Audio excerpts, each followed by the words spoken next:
Perang sering memasangkan golongan yang tidak bersalah. Itu nasib sekumpulan penduduk kampung di Yahidny, Ukraine yang dikurung di bawah tanah hampir sebulan selepas tentera Rusia menggempur kampung mereka. Lukman Haris melaporkan dari Yahidny, Ukraine. Kami berada di satu pekan yang bernama Yahidny, iaitu berada kira-kira 120 km dari ibu kota Kiev. Dan di sini, pada awal Mac tahun 2022, kira-kira seminggu selepas Rusia mulakan serangan ke atas Ukraine, mereka sampai ke pekan ini dan mereka menyerang dan kemudian mereka mengumpulkan 368 penduduk pekan ini dan mengurung mereka di bilik bawah tanah ini selama hampir sebulan, 27 hari. І було як прикриття. Їхня вся техніка була, і штаб зверху був. А люди були так, як для прикриття. Думали, що по їх стріляти ніхто ж не буде.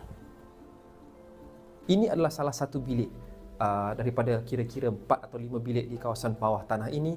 Anda boleh lihat peninggalan, ada mainan kanak-kanak, ada minuman dan juga makanan. Ada sudah tentu dewasa, ada kanak-kanak yang paling muda usianya adalah bayi berumur 1,5 bulan. Dan yang paling tua adalah lelaki yang berusia 93 tahun. Кімнатка була, там відра стояли, можна було на туалет сходити. У всіх інших кімнатах туалет був прямо, відра під стінкою стояли. Що діти, що жінки, що чоловіки ходили на туалет.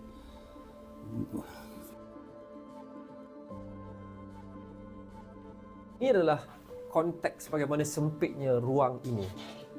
Ada 1, 2, 3, 4 bilik. Ini adalah laluan di tengah-tengah.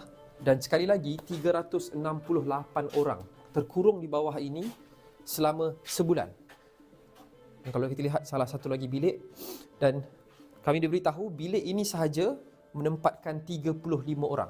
Dan ada juga ketika di mana siling ini bocor dan titisan hujan, titisan air masuk dan mereka perlu membuat sendiri peralatan-peralatan untuk mengatasi masalah-masalah seperti itu, seperti potong botol plastik untuk mengumpul air tersebut. Mereka berada di bawah ni sudah tentu tidak ada cahaya, tidak ada akses kepada apa-apa, tidak ada telefon dan sebagainya. Mereka menoreh angka-angka ini ke dinding sebagai kalender untuk mereka mengetahui hari ini hari apa, hari esok hari apa.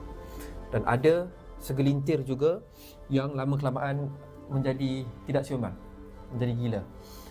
Ada juga yang meninggal dunia, sama ada dibunuh oleh tentera Rusia, sama ada akibat sakit ataupun lapar.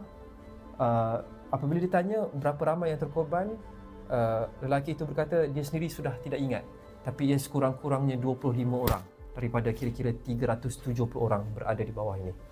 Oleh kerana mereka tidak dapat mengingati atau keep track siapa yang terkorban sewaktu keseluruhan insiden ini ataupun di bawah ini, mereka menulis nama-nama yang mereka tahu orang yang meninggal dunia. Ini adalah nama-nama mereka yang meninggal dunia. Sebahagian sahaja ditulis menggunakan arang batu yang mereka jumpai di bawah ini. Dan arang batu itu juga digunakan oleh kanak-kanak di bawah ini untuk melukis dan bermain, untuk menghilangkan kebosanan dan juga tekanan mereka sepanjang tempoh 27 hari itu.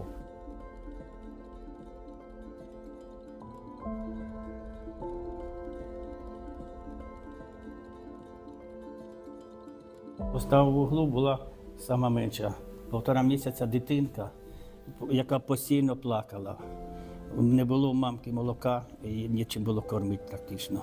Вона всю дорогу задихалася. І коли ми у їх просили, вона дитина, не вистачало кисню. Коли ми просили, щоб дитину цього дня на ступеньки винести на подвір'я, щоб дитина не померла. Дитина вмирає, їх просимо. А вони нам відповідали: умрет, пускай вмирає. А что нам до этого? Это война. Что вы хотели? Lukman Haris, Astro Awani.